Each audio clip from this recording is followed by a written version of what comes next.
Hey dancers! My name is Julie and I'm the owner and one of the instructors at Broche Ballet, an adult ballet school here in Denver, Colorado.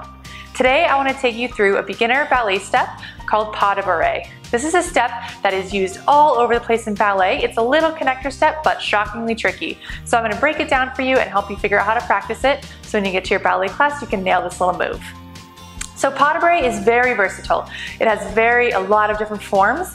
I'll show you a couple of different versions. The first thing you want to think about when you think about pas de bourrée is the phrase back, side, front. So what that means, we're going to start here in fifth and we're going to lift our back leg to coupe. My left leg is the one with the leg warmer so you can keep track. So we've got the back leg in coupe. We're going to step back behind ourselves. We're going to step side and then we're going to step front. So again, the left leg goes back, then the right leg goes side, then the left leg goes front. So you're alternating feet and you're going back, side, front. There's a version of pas de bourrée that goes front, side, back, just so you know about it, but don't worry about that for today. The most common is back, side, front. Again, that's the left foot stepping back, the right foot stepping side, and the left foot stepping front. The arms that go along with this, when you do your coupe back and plie, the right arm, if you're on your right leg, that right arm is down and your other arm is out in second. Then you go back, bring the arm up, you go side, bring the arm open, and then down, bring the arms down. Again, we have the standing leg, the same leg that you're standing on, that arm is down. We go back, side, and front. How this looks from the other side, we would plie on the left leg, bring the right leg up to coupe, and we go back, side, front. So this is one version of pas de bourrée when you want to end in a fifth position. There's another version if you want to do your pas de bourrées back and forth, so right directly into left.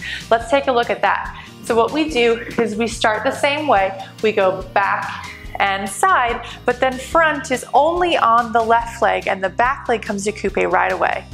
Then we go back, side, and then front is just on the front leg and the back one goes to coupe right away. So you can do these in sequence, one after the other.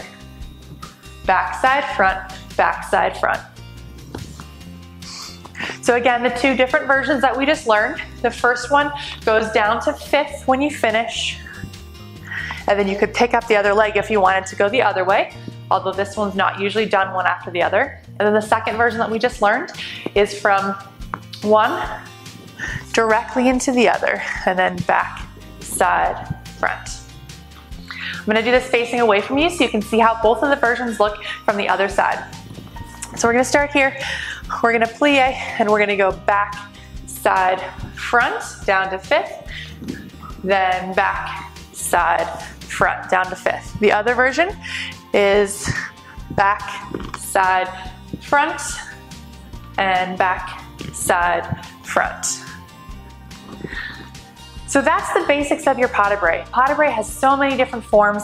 The most common is back, side, front, either one of the ones that I just demonstrated. There are many other versions though, and you'll use those as you get into more advanced ballet classes, but for your most basic need, this is the pas de bourrée you're gonna wanna know. I hope this helps clear up what a pas de bourrée is and how to do it. Let me know if you have any questions in the comments below. Don't forget to like, subscribe, and click the notification bell. Until next time, bye.